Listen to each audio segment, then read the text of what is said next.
Hola, ¿qué tal? Qué alegría tan grande poder estar nuevamente con ustedes en la meditación de nuestro tiempo con Dios del día de hoy. Soy el pastor Fernando, pastor de la Primera Iglesia Bautista de la ciudad de Ducor, California, y para nosotros es una gran alegría y un enorme privilegio poder acompañarles en su tiempo con Dios del día de hoy. Muchísimas gracias por permitirnos este enorme privilegio. Gracias por suscribirse a nuestro canal y muchas gracias por compartir este devocional con otras personas. El día de hoy continuamos en nuestra meditación en la primera carta de Pedro y estamos ubicados en el capítulo número 4, partiendo del versículo número 12 hasta el versículo número 19.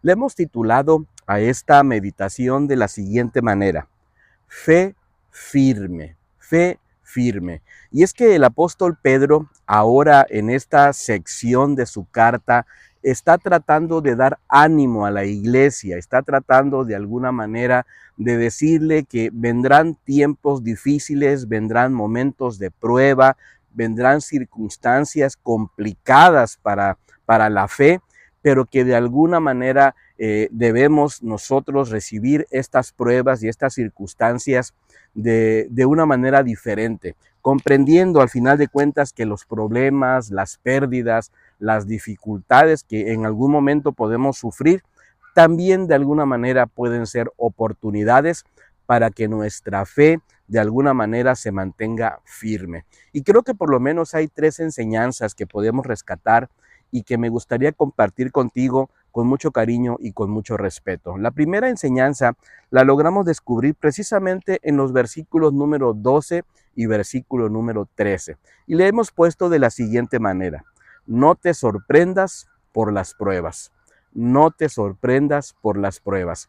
Y el apóstol Pedro nos dice lo siguiente en los versículos 12 y 13 de la siguiente manera: amados, no os sorprendáis del fuego de la prueba que os ha sobrevenido, como si alguna cosa extraña os aconteciera. Al contrario, gozaos por cuanto sois participantes de los padecimientos de Cristo, para que también en la revelación de su gloria os gocéis con gran alegría. ¿Sabes? Al final de cuentas, el apóstol Pedro está haciendo una recomendación muy puntual. Dice que las pruebas no te sorprendan, que no te agarren descuidado.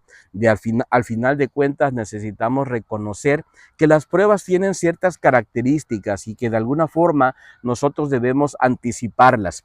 Entre otras cosas, las pruebas son inevitables. En algún momento nosotros vamos a sufrir momentos de transición, momentos de prueba, precisamente donde nuestra fe va a ser pasada por fuego para ver realmente cuán consistente es. Así que las pruebas son inevitables. Las pruebas también son impredecibles. Nosotros no podemos saber cuándo nos va a llegar una prueba. No podemos tener la audacia de decir, bueno, espero que la prueba me llegue en el mes de agosto o en el mes de enero o en el mes de marzo. No, las pruebas sencillamente llegan en algún momento determinado y son impredecibles. También las pruebas son diversas. De repente llega una prueba que es pequeña, de repente llega una prueba que es grande, de repente llegan pruebas en nuestra vida personal, en nuestro matrimonio, con nuestra familia, en nuestro trabajo, con nuestra salud, entre tantas cosas. Así que estas pruebas entonces pueden ser diversas, son inevitables y también de alguna manera son impredecibles. Pero hay una segunda enseñanza que tiene que ver también con otra característica de las pruebas. Número 2, las pruebas también tienen un propósito. Las pruebas tienen un propósito. Y ahora el versículo número 14 hasta el versículo número 18 nos hablan precisamente de esto. Te voy a leer algunos versículos. Dice, si sois ultrajados por el nombre de Cristo, sois bienaventurados, porque el glorioso Espíritu de Dios reposa sobre vosotros. Ciertamente, por lo que hace a ellos, Él es blasfemado, pero por vosotros es glorificado. Así que ninguno de nosotros padezca como homicida, ladrón o malhechor, o por entrometerse en lo ajeno. Pero si alguno padece como cristiano, no se avergüence, sino glorifique a Dios por ello. Es tiempo de que el juicio comience por la casa de Dios, y si primero comienza por nosotros, ¿cuál será el fin de aquellos que no obedecen el evangelio de Dios? Y si el justo con dificultad se salva, ¿qué pasará con el impío y el pecador? ¿Sabe? Cuando reconocemos que las pruebas, cuando llegan a nuestra vida, tienen un propósito, de alguna manera nosotros tenemos que entender qué tipo de prueba estamos sufriendo. ¿Cuál es realmente la razón por la cual nosotros estamos pasados por prueba, verdad? Al final de cuentas, lo que tenemos que hacer es examinar nuestra vida y reconocer si lo que estamos pasando en este momento o más adelante, de alguna manera solamente es una consecuencia quizás de malas decisiones que hemos tomado en algún momento.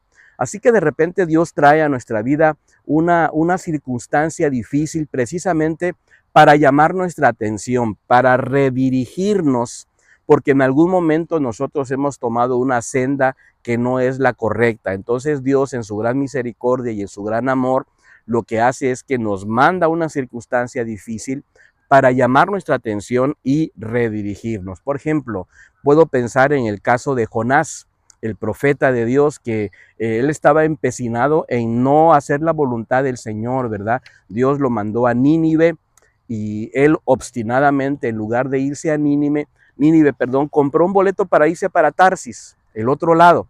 Entonces Dios manda de alguna forma una tormenta, al final termina en el agua y al final de cuentas Dios lo redirige, ¿verdad? En su orden adecuado. Ahora, vamos a examinar nuestra vida para ver si lo que realmente estamos pasando en este momento, la prueba, la dificultad, la circunstancia, tiene que ver con nuestra manera muy deliberada de no agradar al Señor y de tomar decisiones equivocadas, o es Dios el que nos está redirigiendo en medio de esta circunstancia. Bueno, la otra atenuante es cuando de alguna forma las pruebas que estamos pasando, las dificultades que estamos pasando, no son tanto para que nos redirijan, son más bien para que de alguna forma nuestra fe se fortalezca, nuestra fe se pueda enraizar, podamos tener una fe firme. Por ejemplo, dentro de estas características, al final este propósito que Dios tiene para nuestras vidas,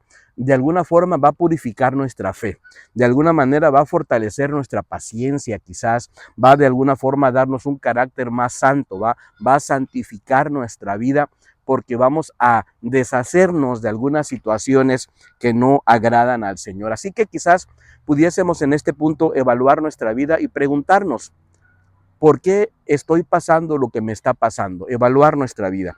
Dice, por ejemplo, el versículo número 15, que ya te leí, dice, así que ninguno de vosotros padezca como homicida, ladrón o malhechor, o por entrometerse en lo ajeno. De alguna manera, este versículo nos dice, cuidado, cuida muy bien, examina si lo que tú estás pasando es debido a que estás haciendo cosas que no le agradan al Señor, ¿verdad? De alguna forma. Ahora, también el versículo número 16 nos invita a nosotros a glorificar a Dios en medio de nuestras pruebas.